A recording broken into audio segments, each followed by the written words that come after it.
아멘. 네, 감사합니다.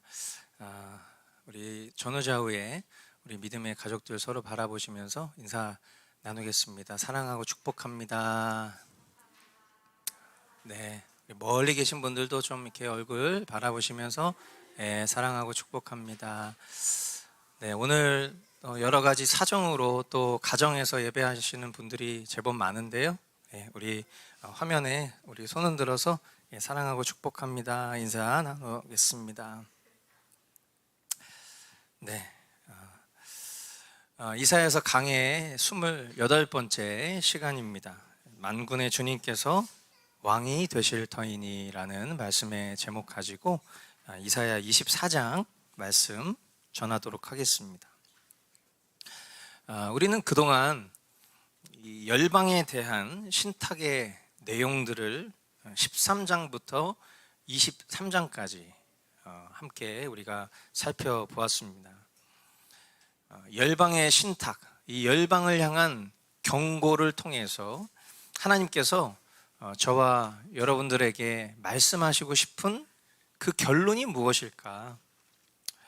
그것은 이스라엘이 회복되기 위해서 반드시 선행되어져야 될 것이 열방의 심판이라는 것입니다. 그리고 그것을 반드시 이루실 것이라는 것입니다. 이것은 역사적 관점에서도 그렇지만 오늘을 살아가는 성도의 삶 가운데에도 우리의 영속적인 구원의 완성을 위해서 하나님이 반드시 이루셔야 될 일은 이 세상을 향한 심판이라는 것입니다. 그러므로 이어지는 말씀들은 결국 회복에 대한 말씀이 될 것입니다. 우리가 앞으로 보게 될 24장부터 27장까지의 말씀은 닉네임이 있는데 회복의 책이라는 닉네임이 있고요. 또 다른 닉네임은 이사야의 작은 계시록 이렇게 부르는 장들입니다. 이것은 어떤 의미에서 우리가 회복이라고 얘기하면 우리가 생각하는 회복 이렇게 떠오르게 되겠지만 여기서 표현하는 회복이라는 것은 종말에 관한 것입니다. 주님 다시 오시는 그날 새 하늘과 새 땅으로의 회복, 그러니까 주님 바라보셨을 때의 회복을 강조하고 있는 장이 24장부터 27장까지의 내용들이 될 거라는 거예요.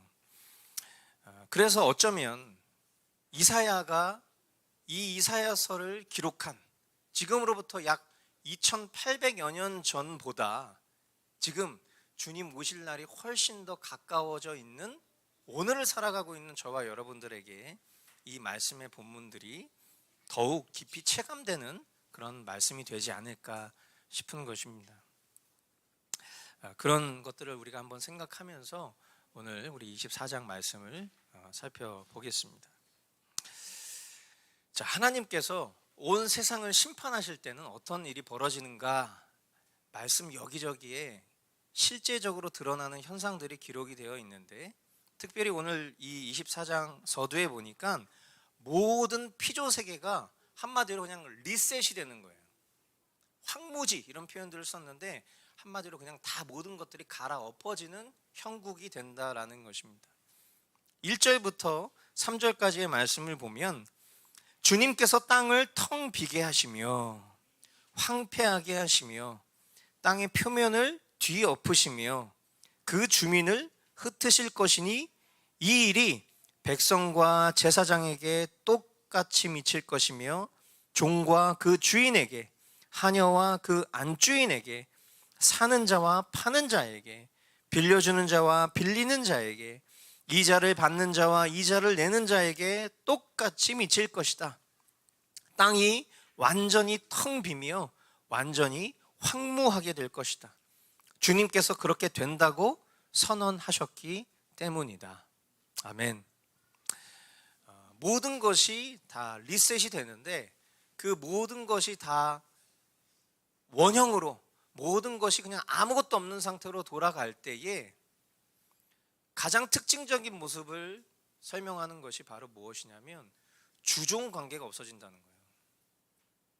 주종 관계가 없어지는 것이 종말의 때에 대한 모습이라는 것입니다. 왜냐하면 더 이상 주종 관계가 필요 없는 모든 것이 이제 끝이기 때문이라는 거예요.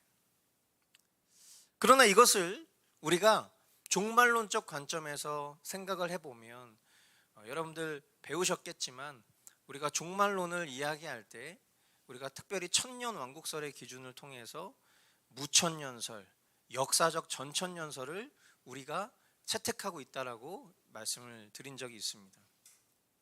역사적 전천년설의 관점에서 보면 예수 그리스도의 재림 이후에 천년왕국이 이어진다는 것이고, 무천년설이라는 것은 이미 예수 그리스도께서 초림하셨을 때를 기점으로 다시 오실 그때까지를 역사적 천년으로 바라본다라는 것입니다. 만약에 우리가 무천년설 관점에서 이 말씀을 바라보게 되면 어떤 의미가 되는 것이냐면, 예수 그리스도 초림의 때에 비추어 생각해 보면 이미 우리가 살아야 할 모습이 주종관계가 없는 모습으로 살고 있어야 된다라는 결론이 나오는 거예요. 갈라디아서 26장 3장 26절부터 28절까지 말씀을 보면 신약 교회가 어떤 관점을 가지고 살아가고 있는지를 볼 수 있는데, 여러분은 모두 그 믿음으로 말미암아 그리스도 예수 안에서 하나님의 자녀들입니다. 여러분은 모두 세례를 받아 그리스도와 하나가 되고 그리스도를 옷으로 입은 사람들이기 때문입니다. 유대 사람도 그리스 사람도 없으며 종도 자유인도 없으며 남자와 여자가 없습니다.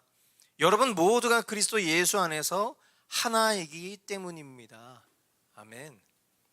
이미 예수 그리스도를 경험한, 그리고 예수 그리스도 부활 승천을 목격한 그 복음의 증인들은 이미 주종 관계와도 같은 삶은 더 이상 우리가 살아야 될 천국의 삶이 아니야 라는 것을 이미 고백하며 살고 있었던 것을 우리는 보고 있어요. 세상에 속한 사람들은요, 더욱 심판받을 수밖에 없는 모습으로 살아가게 될 것입니다. 여러분, 이건 아주 중요한 관점이에요. 내가 세상에 속한 사람인지 아니면 그리스도께 속한 사람인지를 나 스스로 점검해 볼 수 있는 가장 중요한 기점이 뭐냐면, 내가 가면 갈수록 심판받을 만한 모습으로 변해가고 있는지, 아니면 심판받아야 했지만 그리스도께서 나를 위해서 모든 심판을 이미 받으셔서 나는 오늘 더욱 그리스도를 닮아가고 있는지를 우리가 살펴보면 내가 정말 주님께 속해 있는 자인지 아닌지를 우리가 조금은 분별해 볼 수 있을 거예요. 확실한 건 세상은 더욱 가면 갈수록 심판받을 만한 모습으로 변해간다는 것입니다.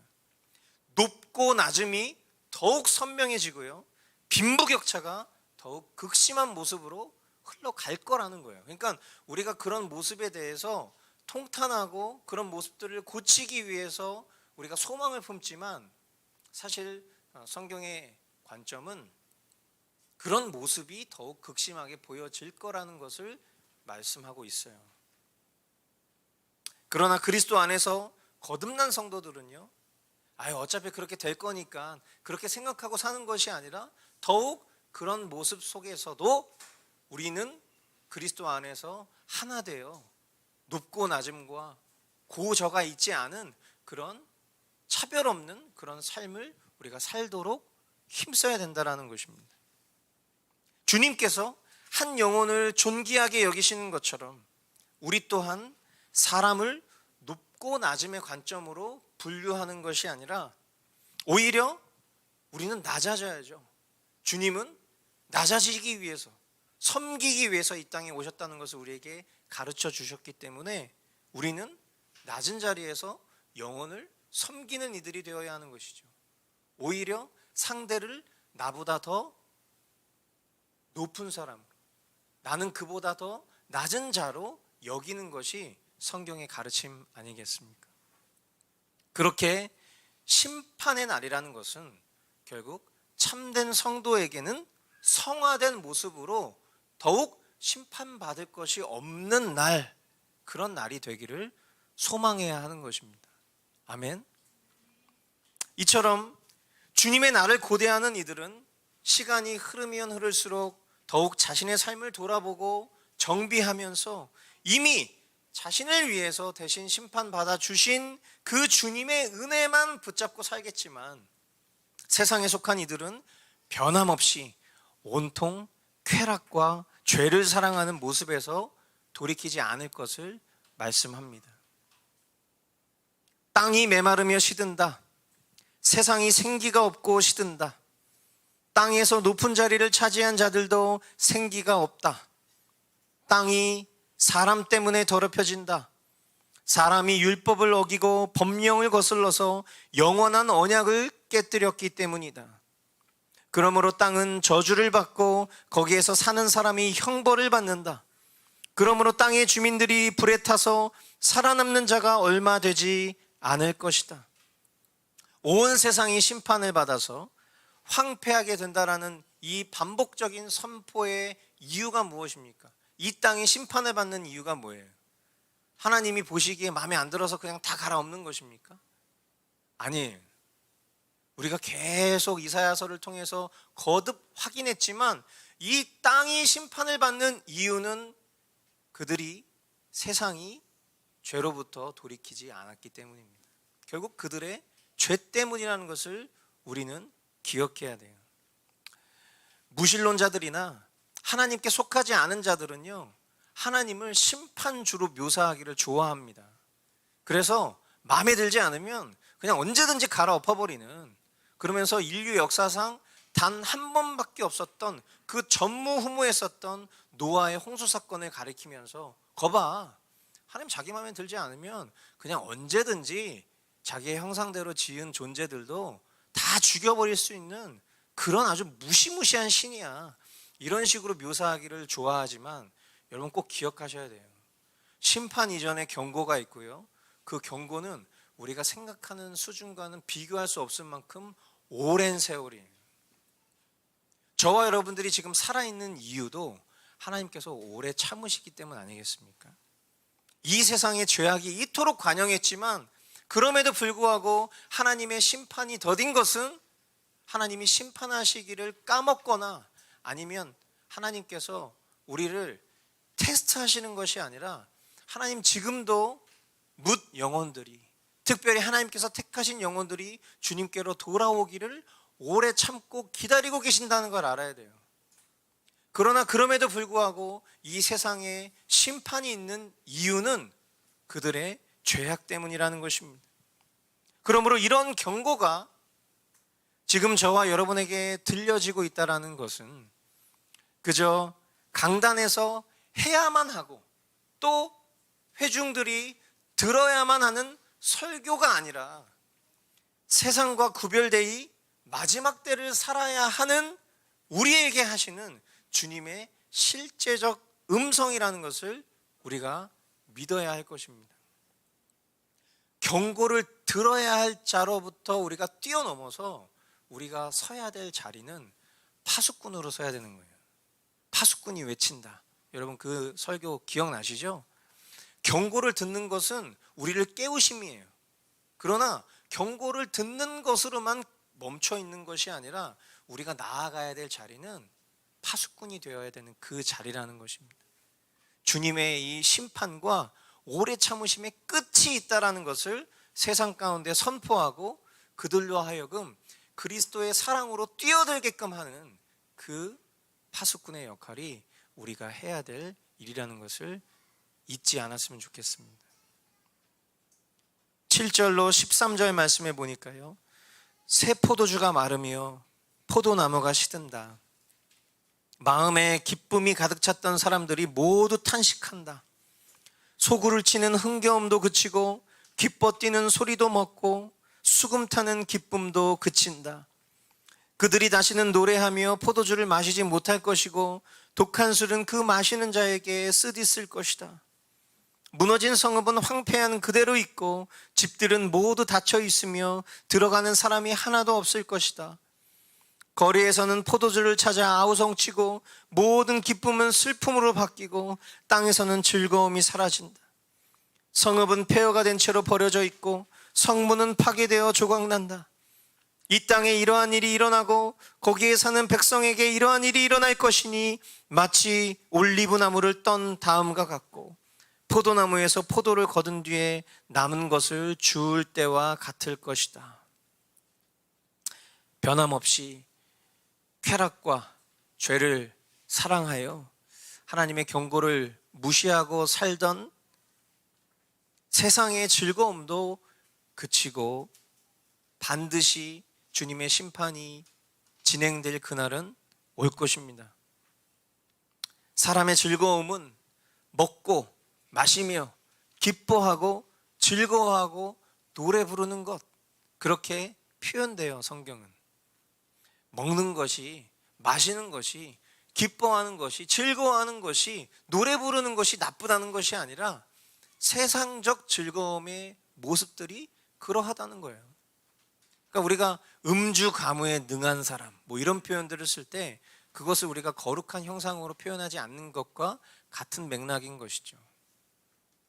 그런데 이제 이 모든 세상 쾌락의 표현들은 더할 나위 없는 고통과 슬픔으로 바뀌고 모든 성읍은, 모든 도시는 다 회파되고 집들은 문이 닫혀 있고 드나드는 사람도 없는 그런 폐허가 될 것이라는 거예요. 마지막 심판 때에 온 세상이 이런 모습이 될 거라는 거예요. 요즘 우리가 마주하게 되는 여러 미디어 매체들을 보면 마지막 때에 대한 묘사들을 이제 일반 그런 영화라든지 드라마에서도 우리가 심심치 않게 볼 수 있습니다. 폐허가 된 미래의 도시에 혼자 살아남은 사람의 이야기, 뭐 이런 것들을 보면 그 형상의 모습들이 지금 성경이 이야기하고 있는 이 묘사들과 조금도 다르지 않을 만큼 너무 끔찍한 현상임을 우리는 보게 되잖아요. 그런데 우리가 주목해서 봐야 될 것은 그런 폐허된 버려진 땅과 같은 그런 모습이 아니에요. 왜냐하면 우리는 그 땅을 더 이상 살고 있지 않을 것이기 때문입니다. 우리는 영원한 하나님 나라로 가게 될 거잖아요. 그랬을 때 이 말씀 속에서 우리가 주목해서 봐야 될 것은 마지막 13절 말씀 하반절에 보니까 포도나무에서 포도를 거둔 뒤에 남은 것을 주울 때와 같을 것이라는 말씀이에요. 여러분, 포도나무에서 결실을 거둔 포도를 걷는 것, 이건 뭡니까? 우리가 잘 아는 비유처럼 포도나무 대신 주님께 가지로 붙어서 구원의 열매를 맺는 그런 구원받은 성도들을 가리키는 표현이잖아요. 그죠? 포도 알맹이라는 것은 구원받은 성도들을 가리키는 거예요. 그런데 세상 종말의 때가 되면 어떤 모습인고, 이런 묘사로 변해져가는 이 세상의 모습들을 구원받은 열매된 우리가 바라볼 때에 그냥 막연히 평안하겠습니까? 그렇지가 않겠죠. 점점 폐허가 되는 세상, 우리가 지금 러시아와 우크라이나의 이 전쟁의 시대를 살아가고 있는데 우크라이나의 그 폐허가 된 세상들을 우리가 뉴스를 통해서 목격할 때, 거기에 죽어가는 어린 아이들을 우리가 목격할 때 우리가 얼마나 끔찍한 마음을 갖고 우리가 얼마나 슬퍼요. 그런데 그런 시대가 그냥 어떤 한 지역에 국한된 것이 아니라 전 세계가 그렇게 바뀐다는 거예요. 전 세계가 그렇게 변해져가는 그 시대를 살아가고 있게 될 때에 우리의 마음이 어떻겠냐고요. 구원에 대해서 불확실하지 않겠습니까? 온갖 두려움에 사로잡히지 않겠어요? 복음을 전하는 일이 지금 이 상황에서 뭐 중요해, 이런 의심이 들지 않겠냐고요. 하나님의 일을 바라보기보다는 심판받고 있는 세상에 우리의 시선이 빼앗겨서 혼란스러울 것입니다. 그런데 주님은 그럼에도 불구하고 우리에게 약속하십니다. 한 영혼도 놓치지 않고 땅에 떨어진 포도 알맹이까지도 남김없이 수확하시겠다는 거예요. 할렐루야. 구원의 일이라는 것은 이 세상의 어떠함과 상관없이 이 세상이 갈수록 황폐해져 가고 심판받는 모습으로 변해져 가고 소돔과 고모라 같아지고 황폐한 그런 골짜기로 바뀐다 할지라도 하나님께서 구원하시겠다라고 작정하신 그 영혼들은 그 어떤 상황 가운데서도 남김없이 구원하시겠다라는 것을 우리에게 선포하시는 것입니다. 이사야서 말씀에서만 기록되어 있는 것이 아니에요. 마태복음 24장 22절, 그 환난의 날들을 줄여주지 않으셨다면 구원을 얻을 사람이 하나도 없을 것이다. 무슨 말이에요? 환난이 끔찍하다라는 거예요. 너무 힘들다는 거예요. 그런데 하나님께서 그 환난의 날들을 줄여주시지 않으면 택한 자들도 구원받지 못할 만큼 그 환난이 극심할 것이나, 하나님은 구원하시기로 작정한 영혼들을 위해서, 선택받은 사람들을 위하여 하나님께서 그 날들을 줄여주실 것이다. 두려워할 필요가 없다는 거예요.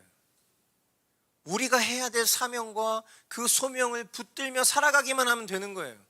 주님이 모든 것들을 책임지고 우리를 보호해 주실 거라는 거예요.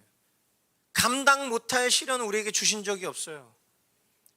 우리 각 사람에게 허락하신 믿음의 분량만큼 마지막 때에 우리를 사용하시고 보존하실 것입니다. 누가복음 15장 4절로 7절 말씀에도 너희 가운데서 어떤 사람이 양 100마리를 가지고 있는데 그 가운데서 한 마리를 잃으면 99마리를 들에 두고 그 잃은 양을 찾을 때까지 찾아다니지 않겠느냐? 찾으면 기뻐하며 자기 어깨에 메고 집으로 돌아와서 벗과 이웃 사람을 불러 모으고 나와 함께 기뻐해 주십시오. 잃었던 내 양을 찾았습니다 하고 말할 것이다. 내가 너희에게 말한다. 이와 같이 하늘에서는 회개할 필요가 없는 의인 99보다 회개하는 죄인 한 사람을 두고 더 기뻐할 것이다. 선택받은 사람, 열매를 거두게 하신 영혼을 끝까지 찾아서 기뻐하시는 우리 주님만 더욱 신뢰합시다. 할렐루야. 14절로 16절 말씀, 살아남은 사람들은 소리를 높이고 기뻐서 외칠 것이다. 서쪽에서는 사람들이 주님의 크신 위엄을 말하고 동쪽에서는 사람들이 주님께 영광을 돌릴 것이다. 바다의 모든 섬에서는 사람들이 주 이스라엘의 하나님의 이름을 찬양할 것이다. 땅끝에서부터 노래하는 소리, 의로우신 분께 영광을 돌리세 하는 찬양을 우리가 들을 것이다. 그러나 갑자기 나는 절망에 사로잡혔다. 이런 변이 있나? 이런 변이 또 어디에 있단 말인가? 나에게 재앙이 닥쳤구나. 약탈자들이 약탈한다. 약탈자들이 마구 약탈한다. 영화를 보다 보면 짧은 시간 안에 손에 땀을 쥐게 하는 그런 극적인 반전과 결론을 경험하게 되는데, 지금 이 이사야 24장은 요한계시록을 짧은 시간 안에 읽는 듯한 그런 느낌과 함께 인류를 향한 그 하나님의 놀라운 심판과 구원을 보여주고 있어요. 하나님의 구원이 임하기 직전에 이 세상은 어떤 기쁨도 존재하지 않는 패역한 시대라는 것을 계속 보여주고 있습니다. 하나님이 만드신 이 세상은 더 이상 아름답지 않아요.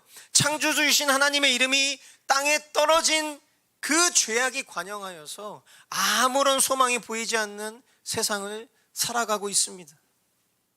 그러나 포도알 하나까지 남김없이 수확하시는 하나님의 구원이 임하면 온 세상이 주님을 찬송하며 죄악된 모든 것들이 심판을 받고 새 하늘과 새 땅이 열리게 될 것입니다. 그러나 그때는요, 동시에 대환란의 때이고 성도들에게 고난과 핍박이 있는 때예요. 마치 모든 것이 종식된 것처럼 찬양의 소리가 울려 퍼지는 그때에 약탈자들이 등장하죠. 선지자가 말한 약탈자는 우리가 신약 성경을 통해서 확인해 본 바대로 적그리스도를 가리키는 것이겠죠.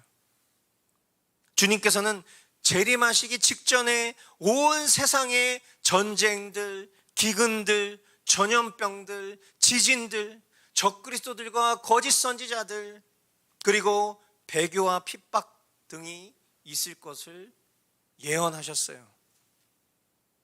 그 예언은 성취될 예언들이죠. 과거에 기록되었으나 미래에 반드시 이루어질 일들이에요.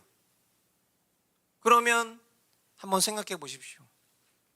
지금 우리가 살고 있는 이 시대가 주님 다시 오실 때랑 아주 가까웠다라는 것을 볼 수 있겠죠. 역사적으로도 이때가 마지막 때 아닌가? 라고 생각했었던 시대들이 있었을 거예요. 자신들의 처한 형편에 따라서 지금 종말의 때를 살고 있다라고 스스로 생각했던 시대도 있었을 거예요.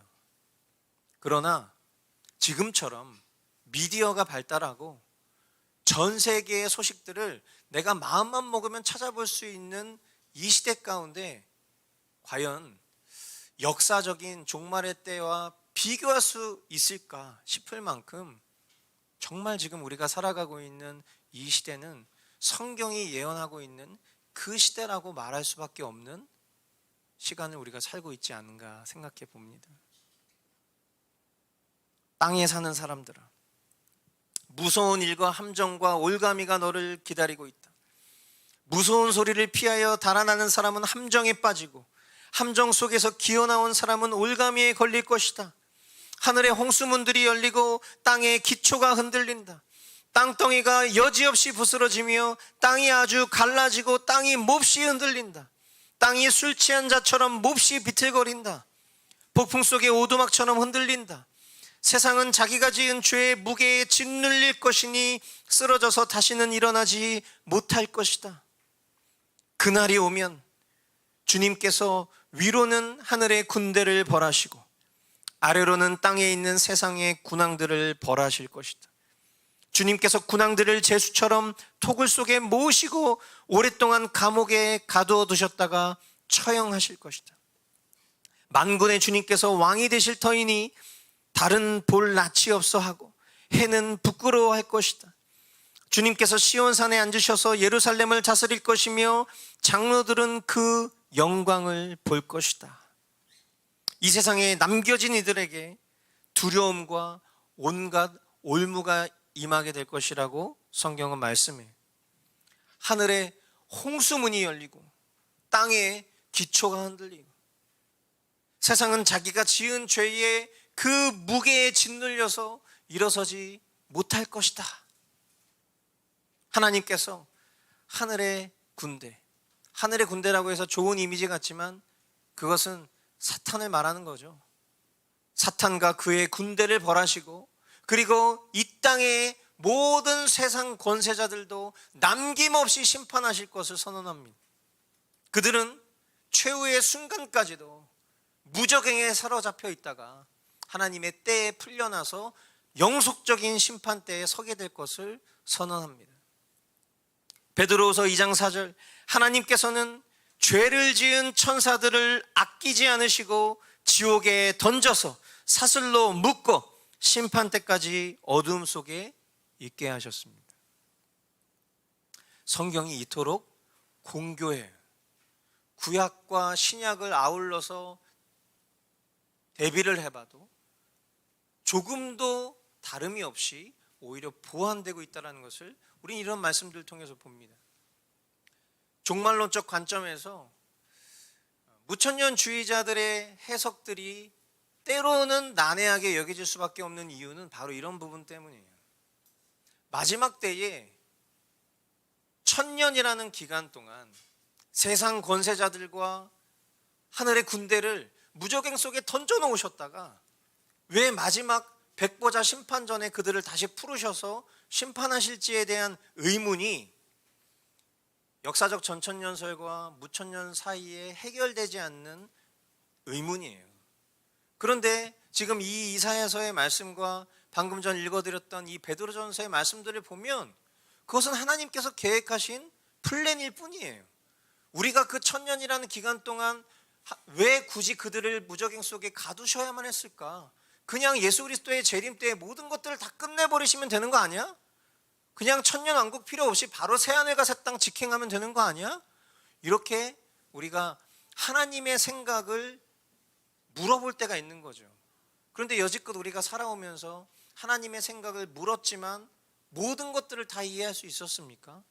오히려 내가 이해하지 못했기 때문에 돌아보니 하나님의 은혜였구나라고 깨달았던 순간이 훨씬 많았던 것처럼 이 1000년이라는 시간, 하나님께서 그들을 집결 심판하지 않고 무적행에 가두어 주신 이유는 분명 나중에 우리가 새하늘과 새 땅 가서 다 깨닫게 될 거예요. 그러나 분명한 것은 하나님께서 이 일들을 이루시고 선포하시는 그날, 마태복음 24장 29절로 31절을 이렇게 묘사하고 있어요. 그 환난의 날들이 지난 뒤에 곧 해는 어두워지고 달은 그 빛을 잃고 별들은 하늘에서 떨어지고 하늘의 세력들은 흔들릴 것이다. 그때에 인자가 올 징조가 하늘에서 나타날 터인데 그때에는 땅에 있는 모든 민족이 가슴을 치며 인자가 큰 권능과 영광에 쌓여 하늘 구름을 타고 오는 것을 보게 될 것이다. 그리고 그는 자기 천사들을 큰 나팔 소리와 함께 보낼 터인데 그들은 하늘 이 끝에서 저 끝까지 사방에서 그가 선택한 사람들을 모을 것이다. 할렐루야. 여러분, 오늘 우리가 찬양으로도 고백했고 이사야서의 묘사와 그것을 보충하고 있는 이 마태복음 24장의 말씀들을 생각해 볼 때 이 현상은 절대로 상징으로 해석할 수 없는 말씀이라는 것을 여러분들 꼭 아셔야 돼요. 휴거의 일들은 상징이 아닙니다. 휴거의 일들을 과거에 그런 잘못된 이단 교리에 빠진 사람들이 차용해서 잘못되게 인식되게 가르쳤기 때문에 그것에 알러지 반응을 일으켰던 교회들이 휴거라는 단어를 사용하기를 꺼려하고 예수 그리스도의 재림이라는 단어들을 꺼려하고 그랬기 때문에 너무나도 소중하고 가치 있었던 표현들을 우리가 많이 상실하고 살았어요. 여러분, 신천지가 좋은 표현이에요, 나쁜 표현이에요? 너무 좋은 표현이잖아요. 새하늘과 새 땅이 신천지 아니에요? 그죠? 우리가 그 누굽니까? 증인들, 여호와의 증인, 너무 좋은 표현. 지네들이 다 가져갔어. 하나님의 교회, 얼마나 좋은 표현이에요. 쓸 수 없는 표현들인 것처럼 그런 표현들만 쓸 수 없게 된 것이 아니라 지금 이런 이 소망이 잔뜩 담겨 있는 재림과 이 휴거의 현상들을 오늘날 한국교회에서는 무시하고 그것을 설명하지 않으려고 하는, 심지어 이것을 상징적인 사건으로 묘사하려고 하는 분들도 더러 있는 걸 제가 봤어요. 그런데 여러분 보십시오. 하늘 이 끝에서 저 끝까지 사방에서 그가 선택한 사람들을 모을 것이라는 거예요. 천사들을 다 보내서. 이게 얼마나 위대한 장면입니까? 이게 얼마나 멋진 현상이에요. 여러분, 누가 나를 의전해 주는 거 경험해 보신 적 있죠? 나를 막 끔찍하게 의전해서 에스코트 해줄 때 그때 어떤 기분이 들던가요? 내가 좀 뭔가 된 사람 같은 느낌이 들잖아요. 의전의 효과는 그런 거예요. 그런데 우리가 천국으로 입성할 때 하나님은 우리를 그냥 데리고 가시지 않아요. 천사들을 보내서 천사들의 호령소리와 함께, 하나님의 호령소리와 함께 천사들을 보내어서 우리를 공중으로 이끌어 가시는 그 일들을 이루신다는 거예요. 우리를 이 끔찍하고 황무한 땅에 내버려 두시지 않고 하나님의 마련된 그 처소로 우리를 이끌어 가신 이후에 남겨진 땅이 얼마나 끔찍한지를 성경은 묘사한 것이고, 우리는 어떠한 대우를 받을 것인지, 왕 같은 제사장, 이건 그냥 우리를 그냥 최면하는 그런 표현이 아니라 우리는 왕 같은 제사장이기 때문에 그런 에스코트를 받는 거예요. 왕이 계신 그 땅에 왕의 자녀들이 에스코트 받는 일은 너무나 당연한 일이죠. 저와 여러분들이 그런 자들이라는 거예요. 이 일들이 일어날 것을 우리가 안다면 이 세상의 심판과 이 세상 가운데 일어날 천재지변과 그 두려운 일들을 우리가 집중할 필요가 있겠습니까? 분명한 것은 우리가 그 시대를 살 수 있어요. 만약 우리가 살아가는 당대의 주님이 오시면 저와 여러분들은 어쩔 수 없이 환난을 맞이할 수밖에 없을 거예요. 그러나 그 환난이 우리에게 두려움으로 끝나지 않을 거라는 거예요. 왜냐하면 이 시간만 지나면 나는 그토록 고대했던 영원한 천국에 가게 되는 거구나 알게 된다는 거예요. 알게 된다. 그래서 그런 두려움에 종종 사로잡히는 저희 집에 사는 어떤 한 형제에게 제가 그렇게 늘 얘기합니다. 눈 깜빡하고 뜨잖아. 그럼 주님 품이야. 저 그때 제가 부인하면 어떡하죠? 제가 예수님을 부인하면 어떡하죠? 야, 뭘 두려워해. 눈 깜빡하면 주님 품이야. 여러분, 눈 깜빡하면 주님 품입니다. 아멘. 우리가 그 시대를 살 거예요. 두려워할 마음이 있지만 환난을 통과할 만큼의 그런 믿음을 우리 가운데 계신 성령님이 놀랍게 업그레이드 시켜주실 것을 저는 기대합니다. 지금으로선 당연히 부인할 수밖에 없는 믿음이죠. 우리가 우리의 삶 속에 그거 드러내며 살고 있잖아요. 그런데 우리 목에 칼이 들어오던 어떤 끔찍한 고난 앞에 우리가 처해진다 할지라도 우리 주님 찬양할 만큼, 예수는 그리스도라고 선언할 만큼, 마라나타라고 외칠 만큼 그런 믿음도 우리에게 주실 것입니다. 눈 깜빡하고 뜨면 주님 품입니다. 아멘. 마지막 때를 살아가는 성도에게 요구되는 그런 거룩한 삶을 오늘 말씀을 통해서 우리에게 가르쳐 주셨습니다. 그것은 첫 번째, 황무지가 될 이 땅에 소망 두지 말고 이 세상의 풍조대로 살지 말고 낮은 자로 그리스도의 섬김을 베풀며 살라는 것입니다. 두 번째, 구원이 주님 손에 있음을 기억하고 무질서하고 무너져가는 세상을 바라보며 두려워할 것이 아니라 포도알 하나까지도 완벽하게 완전하게 수확하실 그 주님의 구원을 믿어야 한다는 것입니다.